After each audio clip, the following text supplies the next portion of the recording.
Hello students, welcome to Chemopedia Bangla YouTube channel. তো আজকে আমরা কথা বলবো ইলেকট্রনিক কনফিগারেশন নিয়ে। আমি লাস্ট ক্লাসে বলেছিলাম যে ইলেকট্রনিক কনফিগারেশন নিয়ে আজকে আমি কথা বলবো, আর ফাইনালি আজকে সেই দিনটা চলে এসেছে। আজকে আমি ইলেকট্রনিক কনফিগারেশন নিয়ে কথা বলবো। তো ইলেকট্রনিক কনফিগারেশন জানার আগে আমাদেরকে তিনটে রুল জানতে হবে। হ্যাঁ, এটা ইলেকট্রনিক কনফিগারেশন এর সঙ্গে রিলেটেড। তো এইগুলো না জানলে তোমরা ইলেকট্রনিক কনফিগারেশন লিখতে পারবে না। সেই কারণে এটা একবার জানতেই হবে, এটা বেসিক একটা রুল। তো সেই তিনটে রুল হচ্ছে, ফার্স্ট ডেকে বলা হয় পাউলির অপবর্জন নীতি, বা যেটাকে ইংরেজিতে বলা হয় পাউলিস এক্সক্লুশন প্রিন্সিপাল। নেক্সট যেটা আমাদের জানতে হবে সেটা হচ্ছে হুন্ডের রুল বা হুন্ডের সূত্র, হুন্ডস রুল বা হুন্ডের সূত্র। আর থার্ড আমাদের যেটা জানতে হবে সেটা হচ্ছে আউফ বাউ প্রিন্সিপাল, যেটাকে আমরা ইংলিশে এরকম ভাবে লিখি,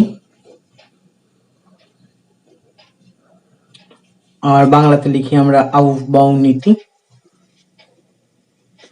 তো এই তিনটে জিনিস আমাদের সবার আগে জানতে হবে, তবেই আমরা কিন্তু নেক্সট জিনিসে এগোতে পারবো। ওকে, তো এই জিনিস তিনটে সম্বন্ধে আমরা ফার্স্টে জেনে নেব। তো পাউলির অপবর্জন নীতি সম্বন্ধে ফার্স্টে আমি বলে দিই। তো পাউলির অপবর্জন নীতি কি বলছে আগে সেটা আমি বলে দিই, তারপর একটু বোঝাবো আমি। ওকে, তো পাউলি যেটা বলেছিল সেটা হচ্ছে কোনো পরমাণু মধ্যস্থিত যে কোনো দুটো ইলেকট্রনের চারটে কোয়ান্টাম নাম্বার কোনোদিন এক হতে পারে না। অর্থাৎ একই পরমাণুতে যদি দুটো ইলেকট্রনের নিই আমি, তাহলে তাদের তিনটে কোয়ান্টাম নাম্বার সেম হবে, কিন্তু 4 নম্বর কোয়ান্টাম নাম্বারটা আমার আলাদা হবে। তো কি কি কোয়ান্টাম নাম্বার আছে একবার ছোট্ট করে রিক্যাপ করে নিই। আমার চারটে টোটাল কোয়ান্টাম নাম্বার আছে। ফার্স্টে হচ্ছে আমার N, that is principal quantum number, যেটা আমার শেপকে ডিটারমাইন করে, যেটা আমার অরবিট, ওই যে আমরা অরবিটটা পড়েছিলাম, কে অরবিট, এল অরবিট, সেগুলো। তারপর হচ্ছে অ্যাজিমুথের কোয়ান্টাম নাম্বার, যেটা সোমারফিল্ড ইন্ট্রোডিউস করেছিল। তো সেখানে শেপ ডিটারমাইন করা হয়। তো এটার সঙ্গে একটা সূত্র রয়েছে, রিলেশনশিপ। তোমরা যদি ভুলে গিয়ে থাকো ভিডিওটা গিয়ে দেখে নিও, আমি আর ফার্দার ওটাকে এক্সপ্লেন করছি না।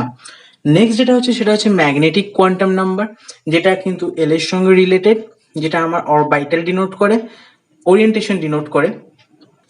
সেটার সম্বন্ধে আমি আগের দিন বলে দিয়েছি, তো সেটা নিয়ে আমি আর এক্সট্রা কিছু বলছি না। তোমরা চাইলে পুরোনো ভিডিও গিয়ে দেখে নিতে পারো, আর দরকার পড়লে আমি ডেসক্রিপশন বক্সে তোমাকে ওই ভিডিও লিংক দিয়ে দেবো, বা উপরে যে আই বাটনটা দেখতে পাচ্ছ সেখানেও কিন্তু তুমি এই ভিডিওটার লিংক দেখতে পেয়ে যাবে।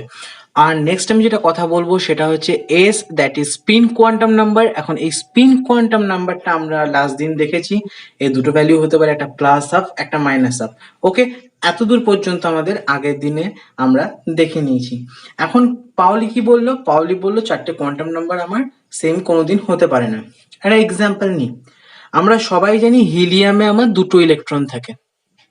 সেই দুটো ইলেকট্রন কোথায় থাকবে? সেই দুটো ইলেকট্রন থাকবে আমার ফার্স্ট অরবিটে। ফার্স্ট অরবিট মানে n equal to 1। n equal to 1 এর জন্য l এর ভ্যালু কত হয়? l এর ভ্যালু হবে 0। এই জিরোটা কি ইন্ডিকেট করবে? এই জিরোটা ইন্ডিকেট করবে s কে।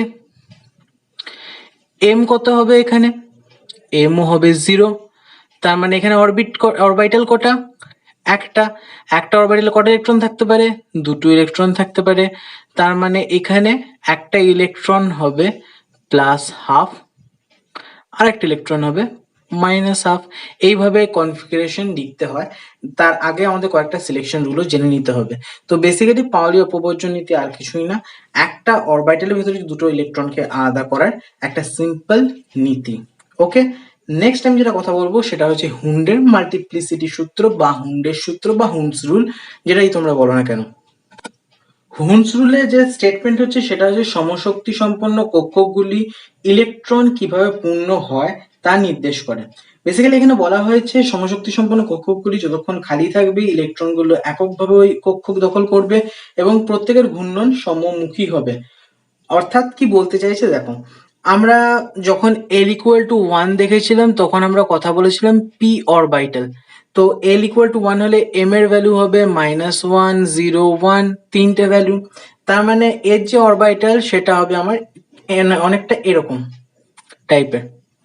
ঠিক, এখন অনেকটা যদি এইরকম টাইপের হয় তাহলে কি হচ্ছে? তাহলে হবে আমার ফার্স্ট ইলেকট্রনটা পড়বে এখানে হুন্ডের সূত্র অনুযায়ী। তারপরে ইলেকট্রনটা কোথায় বলবে? আমি কি বললাম, যতক্ষণ পর্যন্ত আমার স্পিন ম্যাক্সিমাম করা যায় আমি ততক্ষণ চেষ্টা করব। মানে এখানে যদি আমার বাঁ দিকে স্পিন হয়, নেক্সট এর ইলেকট্রনটাও আমার কিন্তু বাঁ দিকেই স্পিন হবে, আর তারপরে ইলেকট্রনটাও কিন্তু আমার বাঁ দিকেই স্পিন হবে। এটা ম্যাক্সিমাম, এটা কমপ্লিট হয়ে গেল, অ্যাচিভ হয়ে গেল। এরপরে যখন ফার্দার ইলেকট্রনটা এসে পড়বে তখন এখানে এসে পড়বে, নেক্সট ইলেকট্রনটা পড়বে এখানে, আর তারপরে ইলেকট্রনটা পড়বে এখানে। মানে যতক্ষণ অবধি ফাঁকা থাকবে ততক্ষণ অবধি ইলেকট্রন পড়বে, আর যখনই ফাঁকা কমপ্লিট হয়ে যাবে তখনই ওটা আবার ফার্স্ট অরবিটাল থেকে ভর্তি হতে শুরু করবে।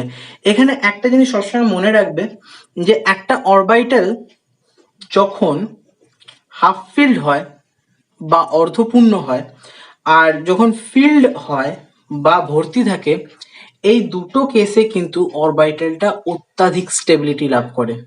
ওকে, এটা তোমাদের একটু মনে রাখতে হবে। এই রিজনটা তোমরা উঁচু ক্লাসে গিয়ে শিখবে, এখন এই মুহূর্তে তোমাদের বেসিক লেভেলে কিন্তু এটা নেই। তবে এই হাফ আর ফিল্ড, এই অরবিটালটা দুটো স্টেবল হয়, এটা কিন্তু তোমাদের মাথায় রাখতে হবে। ওকে, তো আমরা পাওলির অপবর্জন নীতি দেখে নিলাম, আমরা হুন্ডস রুল দেখে নিলাম, খুব ইজি ওয়েতে আমরা বুঝে নিলাম। নেক্সট আমরা যেটা দেখব সেটা হচ্ছে আউফবাউ নীতি।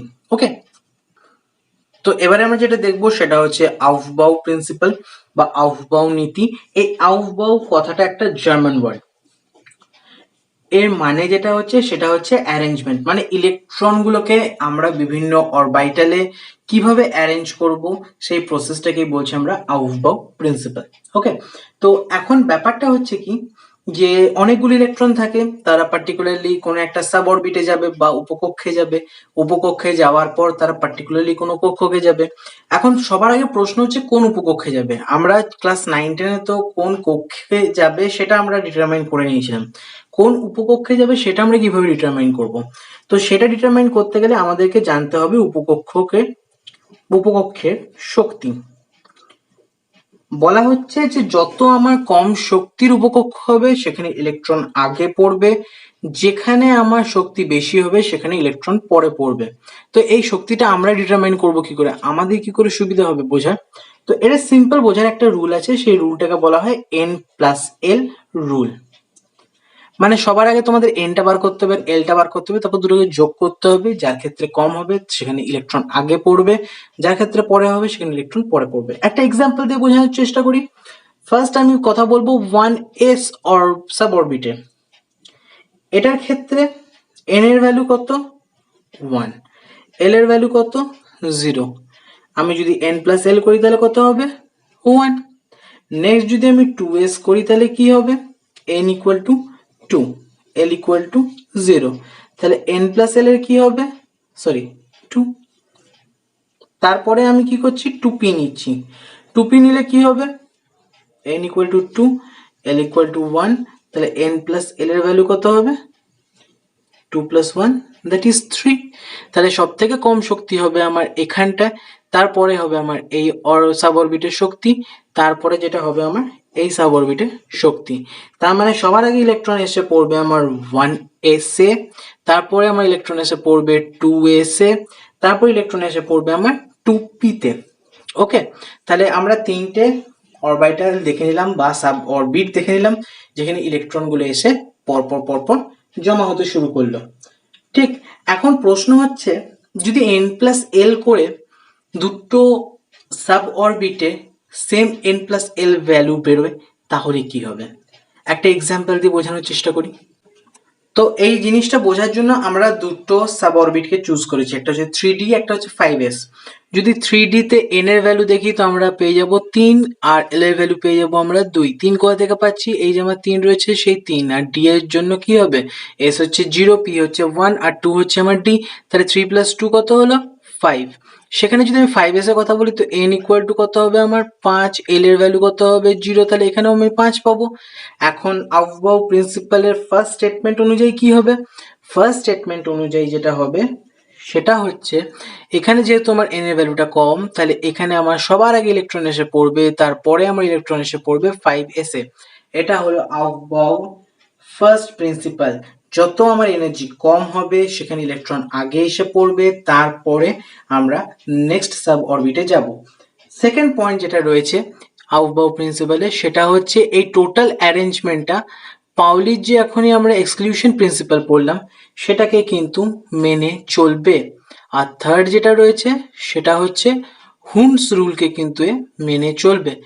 তার মানে আউফবাউ রুল আমরা বুঝতে পারলাম যে যত আমার এনার্জি কম হবে সেখানে ইলেকট্রন আগে পড়বে, তারপরে যেখানে এনার্জি বাড়বে সেখানে ইলেকট্রন গিয়ে পড়বে, আর এটা পাউলি হুন্ডসের রুল মেনে চলবে।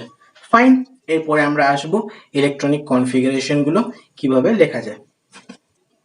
তো এই টোটাল জিনিসটা বোঝার জন্য আমাদের একটা ছোট ট্রিক্স আছে যে কোন অরবিটালের এনার্জি বেশি কোন অরবিটালের কম। তো এই দুটো ট্রিক্সের মধ্যে তোমরা যে কোনো একটা ইউজ করতে পারো। এটা বইতে রয়েছে, মোর কনভিনিয়েন্ট, আর এটা আমার পার্সোনালি প্রচন্ড উপকারে পেয়েছি আমি, সেই জন্য তোমাদের কাছে আমি শেয়ার করছি। তো ফার্স্ট যেটা আমার ইলেকট্রন এসে পড়বে সেটা আমার 1s, এটাকে ডায়াগোনাল মেথড বলে। তুমি এরকম ভাবে ডায়াগোনালে আসবে, তাহলে 1s প্রথমে হলো, তারপরে হবে 2s, তারপরে 2p, 3s, তারপরে হবে 3p, 4s, তারপরে আসবে 3d, 4p, 5s, তারপরে আসবে 4d, 5p, 6s, তারপরে আসবে 4f, 5d, 6p, 7s, তারপরে আসবে 5f, 6d, এরকম করে চলতে থাকবে। ওকে, আর আমি যেটা শর্টকাট মেথড বললাম যেটা আমাদের ইউজের জন্য খুব বেশি উপকারী, সেটা হলো এইটা, প্রথমে 1s, তারপর 2s, 2p, 3s, 3p, 4s, 4p, 5s, 5p, 6s আর 6p, আর এখানে 3d থাকবে ঠিক 4s আর 4p এর মাঝখানে, এটা তোমাদের একটু মনে রাখতে হবে। তার নিচেই 4d, তার নিচেই 5d, আর 5d ঠিক পাশে থাকবে আমার 4f, এটা কিন্তু বারবার করে মনে রাখবে। ঠিক আছে, এটা যদি তোমার মনে থাকে তাহলে আর ইলেকট্রনিক কনফিগারেশন তোমাদের কোনো ভুল হবে না, তোমরা এনএইচওটা কিন্তু খুব ভালোভাবে বার করে নিতে পারবে। তো 1 থেকে 30 পর্যন্ত আমরা দেখে নেবো চট করে যে কি কি ইলেকট্রনিক কনফিগারেশন হয়। তো সবার আগে আসবো আমি হাইড্রোজেনে। হাইড্রোজেনে কি হবে, 1s1 ইলেকট্রনটা আমার এখানে ডিনোট করা হয়। ঠিক আছে, নেক্সট আমি কি আসবো, হিলিয়াম, 1s2, এসে দুটো ইলেকট্রনই থাকতে পারে। তাহলে নেক্সট কি হবে, সেটা হচ্ছে আমার লিথিয়াম। এখন লিথিয়ামে কি থাকবে, লিথিয়ামে 3টি ইলেকট্রন থাকে আমার, তো দুটো ইলেকট্রন তো আমার 1s খেয়ে দিয়েছে অলরেডি, তাহলে থার্ড ইলেকট্রনটা কোথায় পড়বে, 2s এ। তারপরে কি হবে, লিথিয়ামের পর থাকে বেরিলিয়াম, 1s2, 2s2, তারপর থাকবে কার, বোরন, 1s2, 2s2, 2p1, 6 থাকবে কার্বন, 1s2, 2s2, 2p2, আর সাথে কে থাকবে, সাথে থাকে নাইট্রোজেন, 1s2, 2s2 আর 2p3। ঠিক, নেক্সট কার থাকবে, নেক্সট থাকবে আমার অক্সিজেন। অক্সিজেনে থাকে 8টা, 1s2, 2s2, 2p4। তারপরে কার থাকবে, তারপরে যেটা থাকবে সেটা হচ্ছে ফ্লোরিন, 1s2, 2s2, 2p5। আর তারপরে থাকবে কি আমার নিয়ন। নিয়নের কত হবে, নিয়নের হবে 1s2, 2s2, 2p6। পিতে কটা ইলেকট্রন থাকতে পারে, 6টা ইলেকট্রন থাকতে পারে। 6টা ইলেকট্রন কিন্তু আমরা দেখে নিচ্ছি। তাহলে এই ইলেকট্রনিক কনফিগারেশন গুলো তোমরা অলরেডি দেখে নিলে। ওকে, নেক্সট আমি আসবো 11 থেকে। তো 11তে কার থাকে, 11 থাকে আমার সোডিয়ামে। কি হবে, 1s2, 2s2, 2p6, তারপর 3s1, তারপরে 3p ভরবে। ওকে, তো 3p যতদূর ভরবে ততদূর তোমাদের কাজ, তোমরা কিন্তু করে নেবে। সেটা হচ্ছে 20 পর্যন্ত। ক্যালসিয়ামে 1s2, 2s2, 2p6, 3s2, 3p6, কটা হলো, এখানে হলো 6 6 12, 2 14, 2 16, 2 18। ঠিক, এবারে দেখো এইখানটা একটু বোঝার জিনিস আছে। আমরা কি দেখেছিলাম, আমরা দেখেছিলাম 4s এ আমার ইলেকট্রন আগে পড়বে, তারপরে আমার 3d তে ইলেকট্রন পড়বে, কিন্তু লেখার সময় আমরা 3d কে কিন্তু ভুলবো না। মানে আমরা যখন লিখবো তখন প্রথমে 1, তারপর 2, তারপর 3, এরকম করে কিন্তু লিখতে থাকবো। ঠিক আছে, সেগুলো কিন্তু আমরা ভুলবো না। তার মানে এখানে আমাকে লিখতে হবে 4s2, যে দুটো ইলেকট্রন আমার পড়লো, 4s1 আগেরটায় আসবে, সেটা তোমরা দেখে নেবে, আর 3d 0, এটা কিন্তু মাথায় রাখবে। ঠিক আছে, 3D 0 পর্যন্ত তোমাদের লিখতে হবে।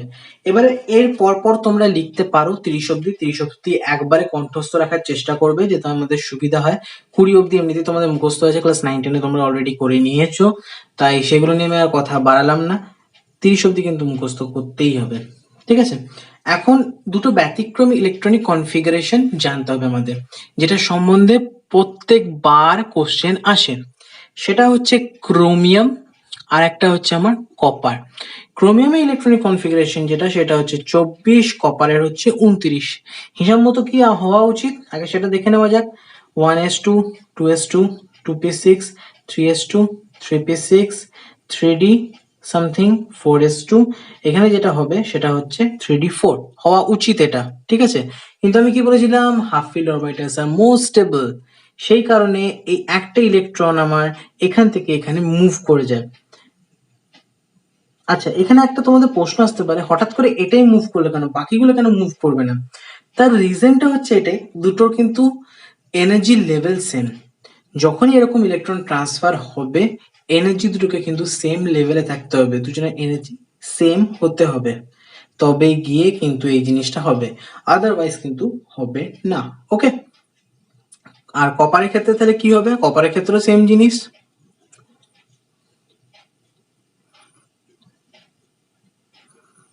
3d10 4s1। ওকে, তো এই হলো ব্যতিক্রমী ইলেকট্রন বিন্যাস কপার আর ক্রোমিয়ামের। আর এখন একটা প্রশ্ন তোমাদের আসবে যে বারবার কি আমি 1s 2s এগুলো লিখবো, স্পেশালি যদি আমরা কোনো বড় একটা অ্যাটমের ক্ষেত্রে ইলেকট্রনিক কনফিগারেশন লিখি, সেক্ষেত্রে তো খুব অসুবিধা হবে না। তারও একটা শর্টকাট রুল আছে, তোমরা নিয়ারেস্ট ইলেকট্রনিক কনফিগারেশন যে নোবেল গ্যাসটা, সেটা তোমাদের মুখস্থ রাখতে হবে। ফর এক্সাম্পল, আমি যদি এখানে কথা বলি 1s2, 2s2, 2p6 এটা হচ্ছে নিওনে, 3s2, 3p6 এটা হচ্ছে আমার আর্গনের। ঠিক আছে, তাহলে তুমি এইখানের জায়গায় তুমি এরকম একটা থার্ড ব্র্যাকেট দেবে, আর্গন লিখবে, 18 লিখবে, আর এখানে 3d যেমনকার তেমন 4s1, ব্যাস এটুকু লিখলে আমার কাজ হয়ে যাবে। তো দু ধরনের ইলেকট্রনিক কনফিগারেশন তোমরা লিখতে শিখলে, একটা লম্বা মেথডে আর একটা শর্ট মেথডে। তো ইলেকট্রনিক কনফিগারেশন অ্যাটলিস্ট তোমাদের জানা হয়ে গেল। ওকে, এটা হলো নর্মাল অ্যাটমের। এবার আমরা জানবো আয়নের ইলেকট্রন বিন্যাস কি হবে। ঠিক, তো আয়নের ইলেকট্রন বিন্যাস করার জন্য আমি আগের পাতায় ফেরত চলে এলাম। তো আয়নের ইলেকট্রন বিন্যাস করা খুব সোজা। ক্যাটায়ন মানে কি? ক্যাটায়ন মানে হচ্ছে আমার সব থেকে বাইরের যে অরবিটটা বা অরবিটালটা বা সাব অরবিটটা, সেখান থেকে ইলেকট্রন বার করে দেওয়া। আর সেখানে যদি আমি অ্যানায়নের কথা বলি, তো লাস্ট যে আমার কক্ষপথ রয়েছে বা কক্ষ রয়েছে বা উপকক্ষ রয়েছে, সেখানে ইলেকট্রনকে ইনক্লুড করা, তাই তো। তার মানে আমি যদি এখানে লিথিয়াম প্লাস বার করতে চাই, তাহলে আমার সিম্পলি এই যে বাইরের কক্ষপথটা আছে, এই 2s1, সেই ইলেকট্রনটাকে বার করে দিলেই হবে। মানে লিথিয়াম প্লাসে যেটা হবে সেটা হচ্ছে -2, বাইরের ইলেকট্রনটাকে বার করতে হবে। এখন প্রশ্ন যেটা আসছে যে এইখানে নেক্সট পেজের ক্ষেত্রে আসবে, আমি নেক্সট পেজে উল্টিয়ে তারপর তোমাদের বলছি। প্রবলেমটা আমার আসবে এই ক্রোমিয়াম কপার এগুলোর ক্ষেত্রে, যেখানে একটা ডি ইলেকট্রন রয়েছে। দেখো, আমার লাস্ট ইলেকট্রনটা যেটা, সেটা পড়ছে কিন্তু 3d তে, কিন্তু আমার সব থেকে বাইরের অরবিটাল কোনটা? সেটা হচ্ছে আমার 4s অরবিটাল। তো ইলেকট্রন কোথা থেকে বেরোবে? সব থেকে বাইরের অরবিটাল থেকে বেরোবে, দ্যাট ইজ 4s থেকে কিন্তু আমার ইলেকট্রন বেরোবে। এটা কিন্তু মাথায় রাখতে হবে তোমাদের। 3d থেকে কিন্তু লাস্ট ইলেকট্রনটা বেরোবে না, 4s থেকে বেরোবে। প্রথম ইলেকট্রন যেটা পড়বে সেটা হচ্ছে 4s এ, আর ইলেকট্রন যেটা বেরোবে সেটাও কিন্তু 4s এ। লাস্ট ইলেকট্রনটা পড়ছে আমার 3d তে, কিন্তু যখন ইলেকট্রন বেরোচ্ছে তখন হচ্ছে 4s থেকে। এটা কিন্তু তোমাদের সবসময় মাথায় রাখবে যে ইলেকট্রন যখন এন্টার করবে, সেখানে 4s এ আগে, 3d তে লাস্টে। 3d লাস্ট যখন ইলেকট্রন এন্টার করছে, আর যখন ইলেকট্রন রিমুভ করা হবে বা ইলেকট্রনকে বার করা হবে, তখন কোথায় যাবে? 4s টা আমার লাস্ট হয়ে যাবে। ঠিক আছে, মাথায় থাকবে। অ্যানায়নের ক্ষেত্রে সেম জিনিস, অ্যানায়নের ক্ষেত্রে ইলেকট্রন অ্যাড করে দিলেই আমার হয়ে যাবে। সর্বস্থ কক্ষপথ হচ্ছে 4s, সেখানে যদি ইলেকট্রন অ্যাড করা যায় তো খুব ভালো, কিন্তু যদি অ্যাড না করা যায় তখন কি হবে? যদি ইলেকট্রন অ্যাড না করা যায়, তখন 3d তে ইলেকট্রন ও কিন্তু নেবে, কারণ 4s ওর ভর্তি রয়েছে। আর যদি অনেক সময় কি হয় যে 3d তো নিতে চায় না, অনেক সময় ইলেকট্রন ওরা কিন্তু 5s অরবিটালে নেয়, তো সেটা রেয়ার কেস একদমই। তো নর্মালি তোমরা 3d তে কিন্তু ইলেকট্রন দিতে পারো। ওকে, একটা পপুলার কোশ্চেন অনেক সময় আসে, সে পপুলার কোশ্চেনটা হচ্ছে এরকম, 5G আমার যে অরবিটালটা রয়েছে, 5G এখন চারিদিকে ছড়িয়ে গেছে, 4Gর পরে 5G আসবে সেটা অবধারিত, সেখানে 5G নিয়ে ম্যাথামেটিক্স হবে। তো এই যে 5G অরবিটালটা রয়েছে, সে 5G অরবিটালে টোটাল কটা ইলেকট্রন থাকবে সেটা বার করতে দেয় অনেক সময়। তো 5Gর ক্ষেত্রে আমার n এর ভ্যালু কত হবে, 5, l এর ভ্যালু কত হবে সেটা আমাকে বার করে নিতে হবে। আমরা জানি কি s হচ্ছে 0, p হচ্ছে 1, d হচ্ছে 2 আর f হচ্ছে কত 3, তারপরেই g থাকবে, তার মানে কত 4। যদি 4 হয় তাহলে m এর ভ্যালু কটা হবে 2 ইন্টু l প্লাস 1, তার মানে 9টা। এক একটা m এর জন্য ইলেকট্রন কটা করে থাকতে পারে, দুটো করে ইলেকট্রন থাকতে পারে। তার মানে টোটাল ইলেকট্রন কটা হলো আমার, টোটাল ইলেকট্রন আমার যেটা হবে 2 ইন্টু 9 দ্যাট ইজ 18। ওকে, মাথায় থাকবে, এটা কিন্তু ভুললে চলবে না, এটা কিন্তু মাথায় রাখতে হবে। তো এই হলো আজকের ক্লাস, বেশ বড় সড়ো একটা ভিডিও হয়ে গেল, আমি এতটা বড় হবে আশা করিনি, তবে প্রত্যেকটা জিনিস আশা করবো আমি কভার করার চেষ্টা করেছি, আশা করি কভার করে দিয়েছি। তো ফাইনালি চ্যাপ্টারটা এন্ড হয়েছে। এখন কয়টা নিউমেরিক্যালস আমাদের জানতেই হবে বোরের থিওরি রিগার্ডিং, তো সেগুলো না করলে একদমই নয়। তো নেক্সট ডে আমি চেষ্টা করব 2-3টে নিউমেরিক্যালস বা 4-5টা নিউমেরিক্যালস করিয়ে দেওয়ার, তাদের সুবিধা হবে। তো আজকে ভিডিও এই পর্যন্ত থাক, দেখা হচ্ছে পরের দিনের ভিডিওতে।